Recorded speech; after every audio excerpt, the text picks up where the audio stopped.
তুমি বলেছিলে রাতে তোমার ঘুম হয় না। আমি বুঝে নিয়েছিলাম তুমি সময় চাইছো। তুমি বলেছিলে আকাশে কি মেঘ করেছে দেখো। আমি বুঝে নিয়েছিলাম তোমার মন খারাপ। তুমি বলেছিলে চুলে জট বেঁধেছে। আমি বুঝেছিলাম তুমি স্পর্শ চাইছো। তুমি বলেছিলে আজ বিকেলে তুমি বারান্দায় থাকবে। আমি বুঝে নিয়েছিলাম তুমি সাক্ষাৎ চাও। তুমি বলেছিলে অন্ধকারে আমার বড্ড ভয় লাগে। আমি বুঝেছিলাম তোমার আমাকে জড়িয়ে ধরতে ইচ্ছে করছে। তুমি বলেছিলে সমুদ্রে যাবে। আমি বুঝে নিয়েছিলাম পাশাপাশি হাত ধরে হাঁটতে চাইছো তুমি। তুমি বলেছিলে নীল প্রিয় রং তোমার। আমি বুঝেছিলাম তোমার কষ্ট হচ্ছে।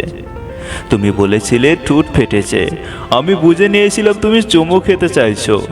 তুমি বলেছিলে অঙ্ক ভালো লাগে না। আমি বুঝেছিলাম তুমি কবিতা ভালোবাসো। তুমি বলেছিলে আজ তাড়াতাড়ি ঘরে ফিরতে হবে। তুমি বলেছিলে এই হুটহাট দেখা করা, অসময়ে ফোন করা আর তোমার ভালো লাগছে না। আমি বুঝে গিয়েছিলাম তুমি বিচ্ছেদ চাইছো। তারপর অলিখিত স্বাক্ষরে তুমি যখন ইনভিজিবল কোর্টে আমার বিরুদ্ধে বিচ্ছেদের মামলা ঠুকে দিলে, আমি বুঝেছিলাম তুমি মুক্তি চাও। এরপর সব বুঝে যখন আমি দার্শনিক, সব মিটিয়ে তুমি তখন অন্য ঘরের শোপিস।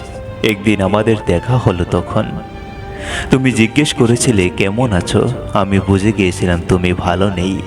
কবি হুমায়ুন ফরিদ।